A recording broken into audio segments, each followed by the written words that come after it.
मुख्यमंत्री योगी आदित्यनाथ ने video conferencing के माध्यम से भूजल सप्ताह के समापन समारोह के अवसर पर मेरठ के ग्राम प्रधान से की बात। उनकी जल संरक्षण की मुहिम की सराहना।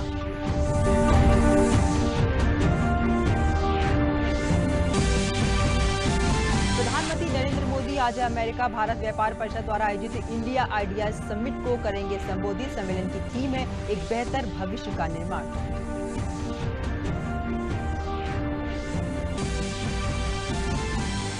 प्रदेश में कोरोना संक्रमण को नियंत्रित करने के लिए कंटेनमेंट जोन में प्रतिबंधों के प्रावधानों का सख्ती से कराया जाएगा पालन। प्रदेश सरकार ने कोविड-19 के गंभीर मरीजों के उपचार में प्लाज्मा थेरेपी के उपयोग को दी मंजूरी। प्रदेश में बेहतर सुविधा और अच्छी देखरेख से कोरोना संक्रमित मरीज स्वस्थ होकर पहुंच रहे हैं अपने घर। कोरोना से ठीक हुए लोगों ने केंद्र और राज्य सरकार के प्रयासों की सराहना।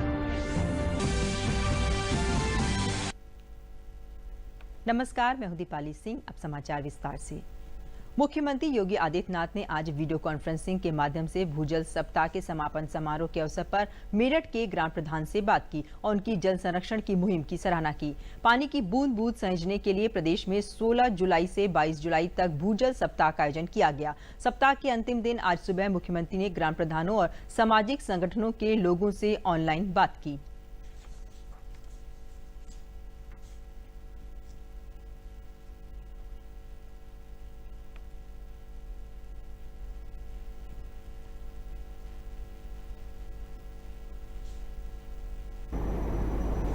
भूजल के गिरते हुए स्तर के साथ ही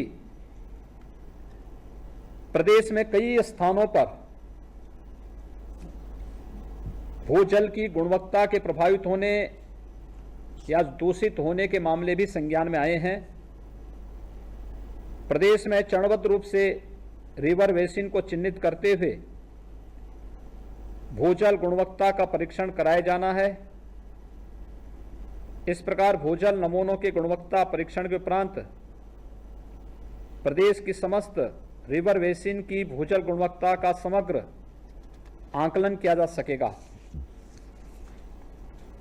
आकलन की संस्थितियों के आधार पर विभिन्न विभागों के द्वारा पेयजल और कृषि उपयोग हेतु सुरक्षित जलापूर्ति के लिए क्षेत्रों का चयन हम कर सकेंगे। राज्य सरकार भूजल प्रबंधन एवं संरक्षण हेतु पूर्णतया प्रतिबद्ध है और इसी के लिए भूजल संसाधनों की सुरक्षा, संरक्षण, प्रबंधन और नियमन हेतु Uttar Pradesh ground water management and regulation अधिनियम 2019 सरकार ने प्रख्यापित की है। अधिनियम के अंतर्गत समस्त भूजल उपभोक्ताओं के पंजीकरण तथा भूजल निकासी हेतु अनापत्ति की अनिवार्य किया गया है। कृषि एवं घरेलू भूजल उपभोक्ताओं को इन प्रावधानों से मुक्त रखा गया है। अधिनियम में जहां एक और जनोपयोगी पारदर्शी व्यवस्था स्थापित की गई है, वहीं भूजल प्रदूषण की रोकथाम के लिए भी सख्त प्रावधान किए गए हैं। अधिनियम में स्थानीय निकायों एवं आमजन को सक्रिय रूप से भागीदारी सुनिश्चित करने और आगामी 1 वर्ष के अंदर प्रदेश के समस्त सरकारी भवनों में रूफटॉप रेन वाटर हार्वेस्टिंग को अनिवार्य करने का भी एक प्रस्ताव है। आज इस अवसर पर मेरी आप सभी से अपील है कि आप अपने अपने भवनों में भी रेन वाटर हार्वेस्टिंग के प्रबंध करें, जिससे कि समस्त प्रदेश में भूजल समस्या का दीर्घकालीन समाधान हो सके। भूजल सप्ताह उत्तर प्रदेश का जो 16 तारीख को प्रारंभ हुआ था, आज उसका समापन आदरणीय मुख्यमंत्री योगी आदित्यनाथ जी के द्वारा किया गया। बहुत ही भव्य कार्यक्रम था। लाखों लोगों ने माननीय मुख्यमंत्री जी का मार्गदर्शन प्राप्त किया है। हम सब लोग मिल करके जो उत्तर प्रदेश के हमारे क्रिटिकल सेमी क्रिटिकल क्षेत्र हैं, दोहित अतिदोहित को सेफ जोन में लाएंगे। और जो माननीय प्रधानमंत्री जी की इच्छा है कि अटल भूजल के माध्यम से पूरे उत्तर प्रदेश के सभी क्षेत्रों में जल संचयन, जल संवर्धन और जल संरक्षण का कार्यक्रम करते हुए हम सब लोग पूरे समाज के लोगों के साथ, एनजीओ के साथ, सरकारी मशीनरी के साथ सब लोग मिल करके पूरे क्षेत्र में जल संरक्षण के कार्यक्रम को तीव्र गति से करेंगे, जिसके लिए माननीय मुख्यमंत्री जी का जो मार्गदर्शन प्राप्त हुआ है उसको लेकर के हम लोग आगे बढ़ेंगे और उत्तर प्रदेश को सेफ जोन में लाएंगे। प्रधानमंत्री नरेंद्र मोदी आज इंडिया आइडियाज समिट को संबोधित करेंगे। यह शिखर सम्मेलन अमेरिका भारत व्यापार परिषद द्वारा आयोजित किया जा रहा है। इस साल परिषद के गठन की 45वीं वर्षगांठ मनाई जा रही है। इस अवसर पर इस सम्मेलन की थीम है एक बेहतर भविष्य का निर्माण। इस बैठक में भारत और अमेरिकी सरकार के नीति निर्माता, शीर्ष अधिकारी, व्यापार और समाज के कई विचारक भी शामिल होंगे।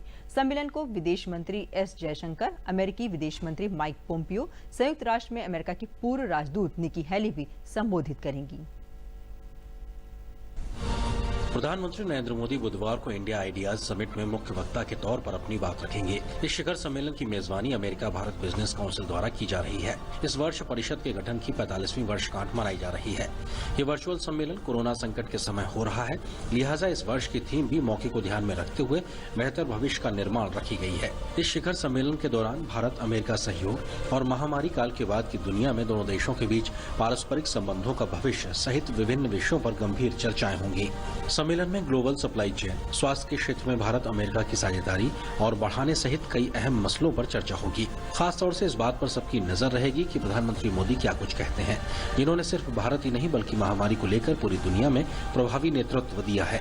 इस वर्चुअल समिट यानी आभासी शिखर सम्मेलन में भारतीय और अमेरिकी सरकार के नीति निर्माताओं, वरिष्ठ अधिकारियों, कारोबार जगत और समाज के प्रमुख विचारकों की उच्च स्तरीय उपस्थिति होगी। शिखर सम्मेलन के अन्य प्रमुख वक्ताओं में विदेश मंत्री डॉक्टर एस जयशंकर, अमेरिकी विदेश मंत्री माइक पोम्पियो, वर्जीनिया के सेनेटर और सीनेट इंडिया कॉकस के सह अध्यक्ष मार्क वार्नर, संयुक्त राष्ट्र में पूर्व अमेरिकी राजदूत निकी हेली जैसी शख्सियतें शामिल रहेंगी।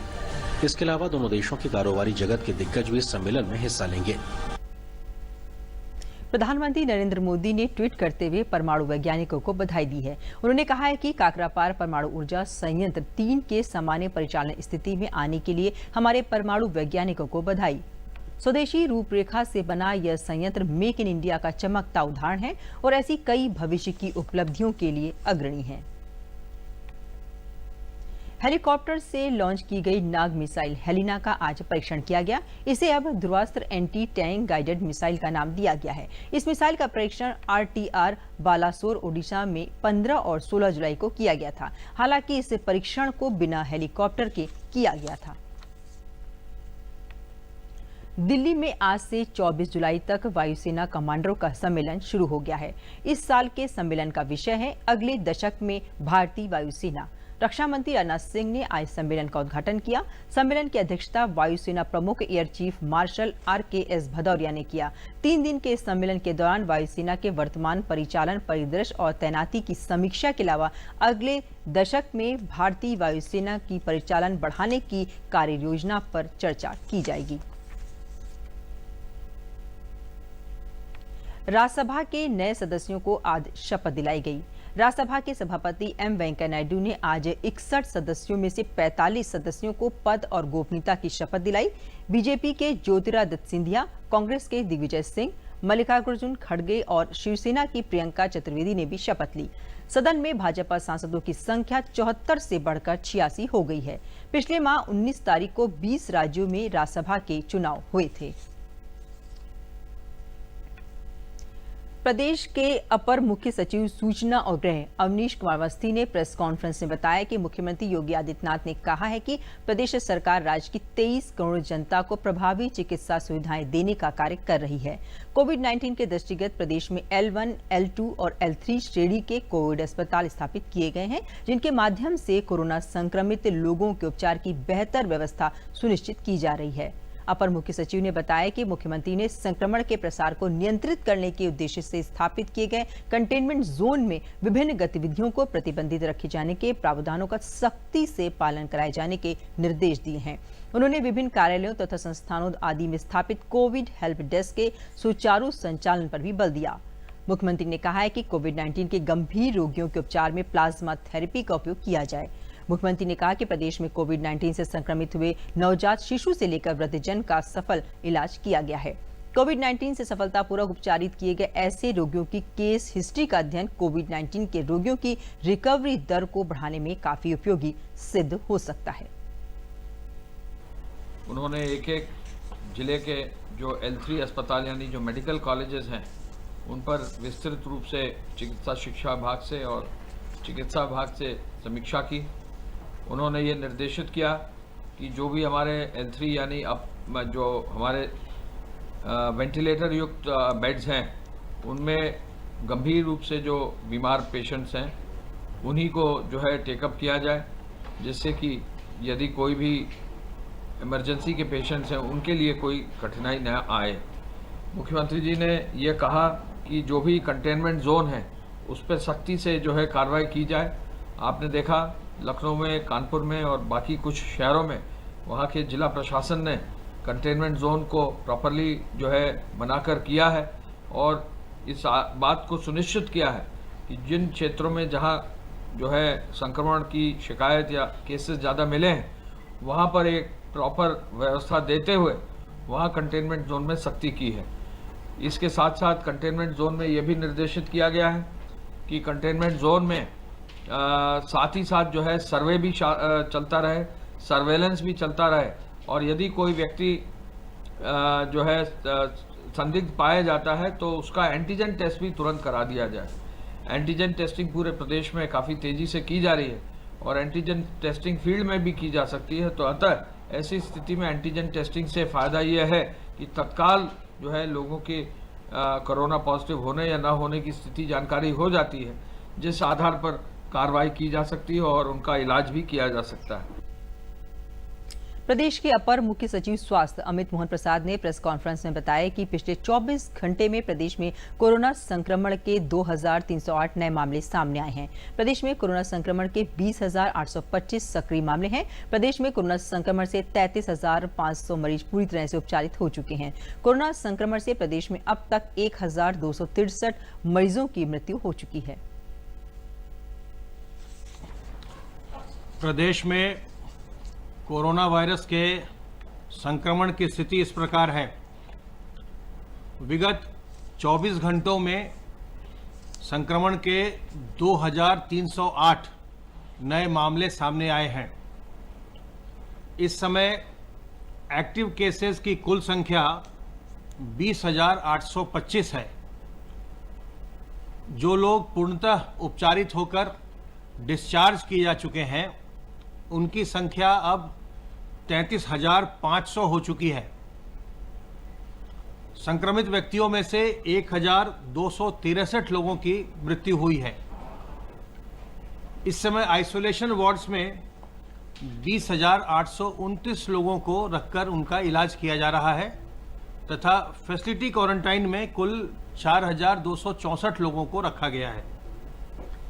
कल प्रदेश में 45,650 से अधिक सैंपल्स की जांच हुई और अब ये आंकड़ा कुल सैंपल जो है वो लगभग 16 लाख हो गया है।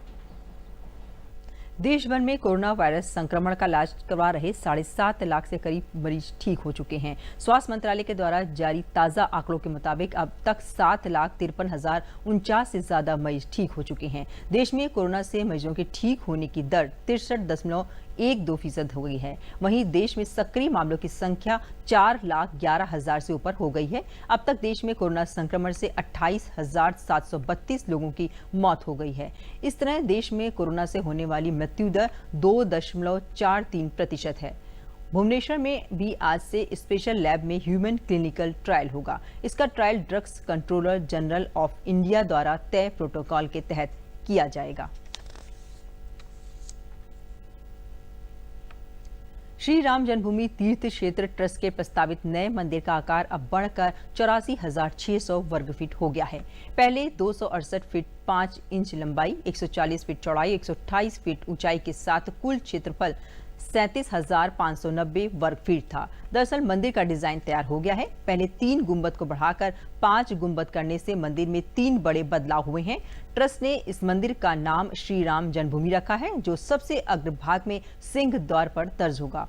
नया मंदिर अब 360 फीट लंबा, 235 फीट चौड़ा, 161 फीट ऊंचा बनाने को अंतिम रूप दे दिया गया है। इसमें गुड़ मंडप समेत कीर्तन और प्रार्थना के लिए भी मंडप की व्यवस्था की गई है। पहले जहां मंदिर की क्षमता 20,000 भक्तों की थी, वहीं अब 50,000 से अधिक लोग एक साथ पूजा कर सकते हैं। पूरे मंदिर में नींव समेत स्टील का प्रयोग नहीं होगा, बल्कि मंदिर पत्थरों पर खड़ा होगा। समाचारों में आगे बढ़ने से पहले कोरोना से बचाव का यह संदेश।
और अब अगला समाचार। बलरामपुर में कोरोना से ठीक होकर जो मरीज अपने घर पहुंच चुके हैं, उन्होंने बेहतर सुविधाएं, अच्छी देखरेख तथा इलाज के लिए सरकार की व्यवस्था की सराहना की है। जिले में अब तक 110 कोरोना संक्रमित मरीज स्वस्थ होकर अपने घरों को पहुंच चुके हैं। कोरोना सर्वाइवर ने कहा है कि कोरोना से डरने की जरूरत नहीं है। बलरामपुर नगर मोहल्ला टेढ़ी बाजार निवासी कोरोना सर्वाइवर दिनेश कुमार गुप्ता ने बताया कि उन्होंने परिवार सहित अपनी जांच स्वेच्छा से कराई थी। घर के सभी सदस्यों की जांच रिपोर्ट निगेटिव निकली और उनकी पॉजिटिव निकली। स्वास्थ्य विभाग ने उनको अस्पताल ले जाकर इलाज किया और आज वह कुशलता से अपना काम कर रहे हैं। उन्होंने कहा कि उत्तर प्रदेश सरकार द्वारा कोरोना के मरीजों को दी गई सुविधाओं से पूरी तरह से संतुष्ट हैं और इसके लिए सरकार का धन्यवाद देते हैं। नगर के ही बलुहा निवासी कक्षा 8 में पढ़ने वाले छात्र प्रियांशु जायसवाल ने बताया कि जब उन्हें पता चला कि वे कोरोना संक्रमित हैं तो वे घबरा गए, लेकिन अस्पताल में उनका पूरा ख्याल रखा गया और वे आज पूरी तरह से स्वस्थ हैं। वहीं दिल्ली से परिवार सहित आई ग्राम खई जोत की महिला विद्यावती की मां बेटी दोनों कोरोना संक्रमित पाई गई थी, जो L1 हॉस्पिटल में इलाज कराने के बाद घर पहुंची और सरकार की व्यवस्था की सराहना की। वे अपने गांव में लोगों को मास्क पहनने और साफ सफाई के बारे में बता रही हैं। कोई हमें परेशानी नहीं है। कोरोना निकल या दिल्ली से आए, सब परिवार ठीक ठाक है, लड़की भी ठीक है। 2 टाइम तो चाय नाश्ता मिलता रहा, खाना 2 टाइम मिलता रहा और 2 चक्कर जाँच करे आवत रहे, बुखार खांसी जुकाम पूछत रहे, कोई परेशानी नहीं पर हमें। मुझे जब पता चला कि मुझे ये कोरोना बीमारी है तो पहले तो मैं घबराया, फिर उसके बाद जब मुझे अस्पताल ले गया तो वहाँ पर हमें दवा दी और अच्छा खाना दिया और हमें अच्छी सुविधा दी। डॉक्टर ने मेरा देखभाल किया और कुछ दिनों बाद हम हॉस्पिटल से वापस आ गए। फिर उसके बाद हम इसके लिए हम सरकार को धन्यवाद देना चाहते हैं और वो हमें अच्छी सुविधा दी। आप लोग डरे ना कृपया करके। अपनी मम्मी के साथ अस्पताल में थी, दवाई खाना पानी सही से मिली, अक्सर अपने घर पे आ गई। मेरे मोहल्ले में कैंप लगा हुआ था स्वास्थ्य विभाग की, जिसमें कोरोना की जांच हो रही थी। उसमें मेरे घर वालों ने भी जांच कराया, स्वयं मतलब जा करके अपनी इच्छा से जांच करवाया। घर वालों ने और हम लोगों ने भी जांच करवाया, जिसमें मुझको कोरोना पॉजिटिव पाया गया। उसके बाद जो है सरकार के मतलब जो है स्वास्थ्य विभाग की टीम आई और वो मुझको हॉस्पिटल मतलब ले गई। उसमें मेरा दवा हुआ, उपचार हुआ, सारी सुविधाएं मिली, किसी प्रकार की कोई दिक्कत नहीं हुई और मैं स्वस्थ हो करके जो है 15 तारीख को अपने घर पे आ गया। क्षेत्रीय लोक संपर्क ब्यूरो प्रयागराज द्वारा 22 से 31 जुलाई 2020 के बीच आयोजित कोरोना संक्रमण जागरूकता अभियान का लोकसभा सांसद केसी देवी पटेल ने शुभारंभ किया। प्रादेशिक लोक संपर्क ब्यूरो लखनऊ के उप निदेशक सुनील कुमार शुक्ल और क्षेत्रीय प्रचार अधिकारी आरिफ रिजवी तथा अन्य कर्मचारी भी इस मौके पर मौजूद रहे। इस कोरोना अभियान के माध्यम से कोरोना बीमारी से बचने के प्रति जागरूक किया जा रहा है। इस मौके पर सांसद केसी देवी पटेल ने कहा कि आम जनता को 2 गज की दूरी बनाकर रहना चाहिए और बिना मास्क के बाहर नहीं निकलना चाहिए। क्षेत्रीय प्रचार अधिकारी आरिफ रिजवी ने कहा कि कोरोना महामारी के प्रति जन जागरूकता अभियान 22 जुलाई से शुरू होकर 10 दिनों तक चलेगा।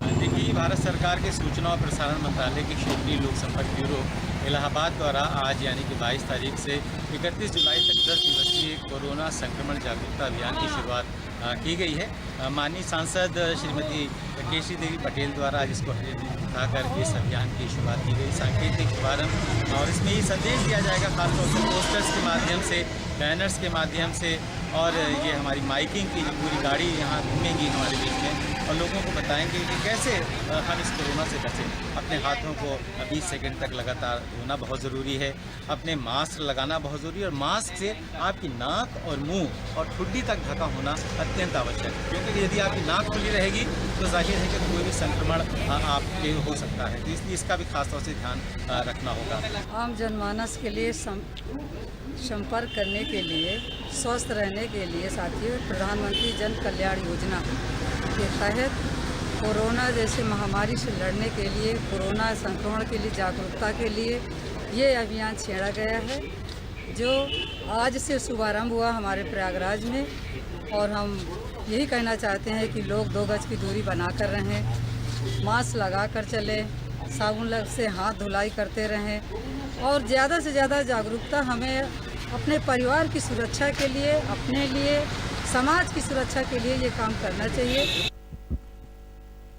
कोरोना संकट काल में पढ़े लिखे बेरोजगारों को रोजगार मिले, इसके लिए कन्नौज जिले के सेवायोजन कार्यालय में ऑनलाइन बेरोजगार मेले का आयोजन किया गया। रोजगार मेले में अलग अलग कंपनियों ने 713 पदों के लिए बेरोजगार युवकों का ऑनलाइन इंटरव्यू लिया था। सेवायोजन विभाग के अधिकारी ने बताया कि कोरोना संक्रमण को देखते हुए इस बार कार्यालय में रोजगार देने वाली कंपनियों के अधिकारियों को न बुलाकर उनको आवेदन करने वाले बेरोजगार युवकों की लिस्ट दे दी गई है। कंपनी के अधिकारी अपने स्तर से आवेदन करने वाले युवकों का इंटरव्यू लेकर उनको सेलेक्ट करेंगे। उन्होंने बताया कि 6 कंपनियां बेरोजगार युवकों को रोजगार देने के लिए इंटरव्यू ले रही हैं। वहीं कोरोना काल में घर लौटे प्रवासी कामगारों ने बताया कि कोरोना के कारण वे घर लौट आए थे, उनके पास कोई रोजगार नहीं था। सेवायोजन कार्यालय द्वारा उन्हें संपर्क किया गया तो वे अपना रजिस्ट्रेशन कराकर प्रदेश में रोजगार पा सकते हैं। उन्होंने बताया कि कोरोना काल में सरकार की ये सराहनीय पहल है।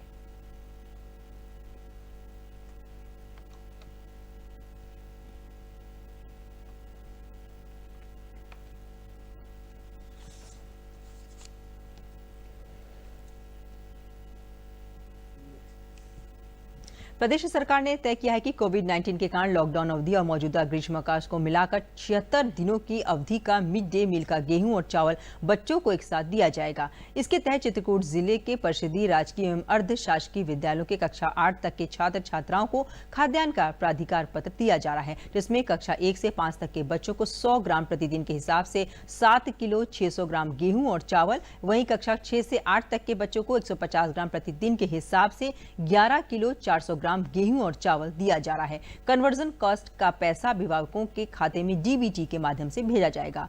पूर्व माध्यमिक विद्यालय कोल गदहिया में इसके लिए बच्चों या उनके अभिभावकों को स्कूल बुलाकर 76 दिनों के खाद्यान्न का प्राधिकार पत्र वितरित किए गए। साथ ही विद्यालय में ही कोटेदार द्वारा राशन का वितरण भी किया जा रहा है। खाद्यान्न पाकर अभिभावक सरकार की इस पहल का स्वागत कर रहे हैं।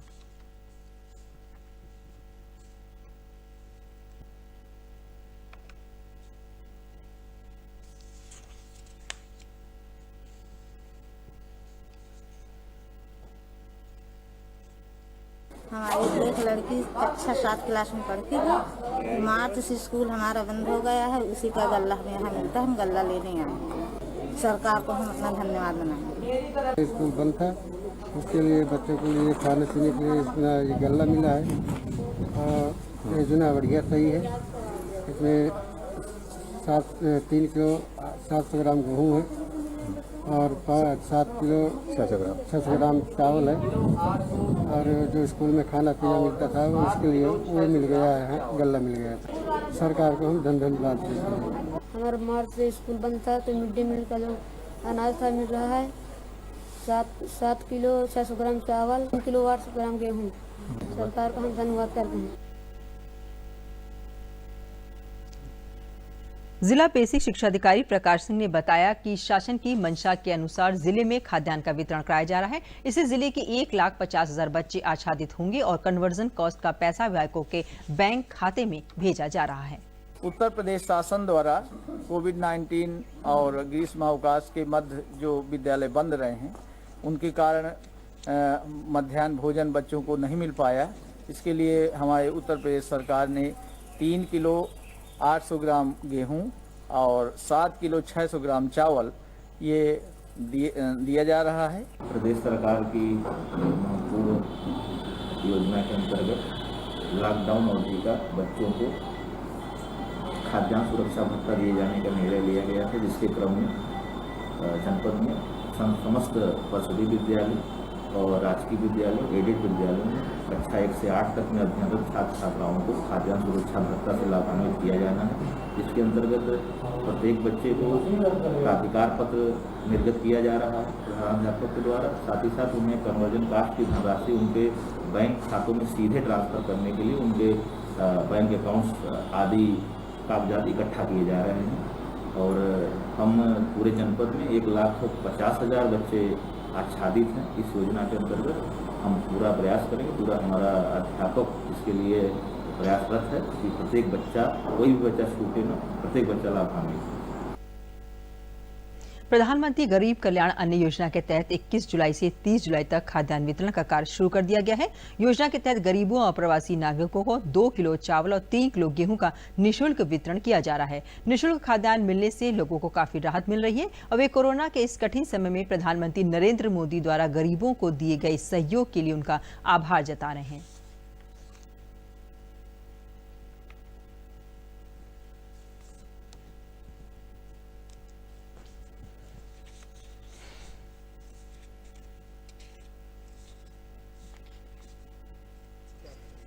सरकार अच्छी सोच रही है गरीबों के लिए, ठीक ही समझो। जो सामान कायदे से राशन मिल रहा है टाइम से अच्छा ही दे रही है। अब उससे हम लोगों का कुछ गुजारा हो जाता है और राशन ठीक ठाक देते हैं। जो है प्रधानमंत्री वाली राशन कार्ड वाली ये योजना बढ़िया है, सबको राशन मिल रहा है, कोई दिक्कत नहीं है, कोई दिक्कत नहीं है। अब सरकार जो मदद कर रही है ठीक है कर रही है। सरकार के लिए इसके लिए हम धन्यवाद कहना चाहते हैं। कोविड-19 के चलते केंद्र सरकार ने विभिन्न योजनाओं से नागरिकों और प्रवासी मजदूरों को लाभान्वित करने का काम किया है। केंद्र सरकार की योजनाओं से कोई भी व्यक्ति अछूता नहीं रह गया है। स्वतंत्रता संग्राम सेनानी के परिजनों ने केंद्र की मोदी सरकार की योजनाओं की प्रशंसा की है। बल्दी राय क्षेत्र के स्वतंत्रता संग्राम सेनानी रहे प्रताप नारायण लाल के पुत्र एसपी श्रीवास्तव ने बताया कि 25 मार्च से लॉकडाउन की प्रक्रिया शुरू हो गई थी। लॉकडाउन के तुरंत बाद से ही पीएम किसान सम्मान निधि की धनराशि किसानों के खाते में आ गई, जिसके बाद केंद्रीय योजनाओं के लाभ का क्रम निरंतर चलता रहा। स्वतंत्रता संग्राम सेनानी स्वर्गीय गुरु प्रसाद सिंह के पुत्र वीरेंद्र सिंह ने बताया कि प्रधानमंत्री नरेंद्र मोदी ने जमीन से जुड़े लोगों का बराबर ख्याल रखा। उन्होंने गरीबों का चूल्हा कभी बुझने नहीं दिया। प्रधानमंत्री उज्ज्वला योजना के लाभार्थियों को 3 महीने फ्री गैस की रिफिलिंग की गई, धनराशि उनके खाते में भेज दी गई। इसी प्रकार स्वतंत्रता संग्राम सेनानी स्वर्गीय केदारनाथ श्रीवास्तव के पुत्र जितेंद्र श्रीवास्तव ने बताया कि श्रमिकों के खाते में 1,000 रुपए की धनराशि भेजी गई। वहीं महिलाओं के जनधन खाते में 500 रुपए की धनराशि भेजी गई, जो कि सराहनीय रही।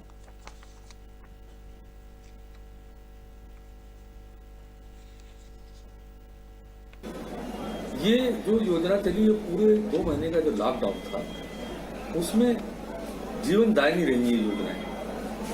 अब कुछ योजनाएं ऐसी आ रही हैं जो लंबे लॉकडाउन में भी जनता को लाभ देंगी। इसमें रोजगार परक योजनाएं हैं, ये जो स्वयं सहायता समूह है इनको फंडिंग है। अंत में प्रमुख समाचार एक बार फिर।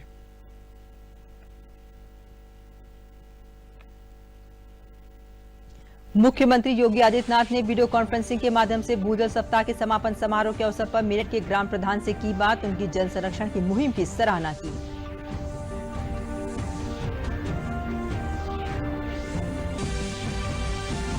प्रधानमंत्री नरेंद्र मोदी आज अमेरिका भारत व्यापार परिषद द्वारा आयोजित इंडिया आइडियाज समिट को करेंगे संबोधित। सम्मेलन की थीम है एक बेहतर भविष्य का निर्माण।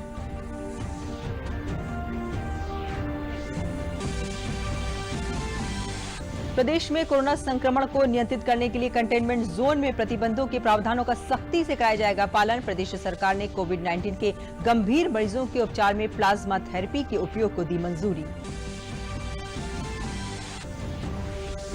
प्रदेश में बेहतर सुविधा और अच्छी देखरेख से कोरोना संक्रमित मरीज स्वस्थ होकर पहुंच रहे हैं अपने घर। कोरोना से ठीक हुए लोगों ने केंद्र और राज्य सरकार के प्रयासों की सराहना की।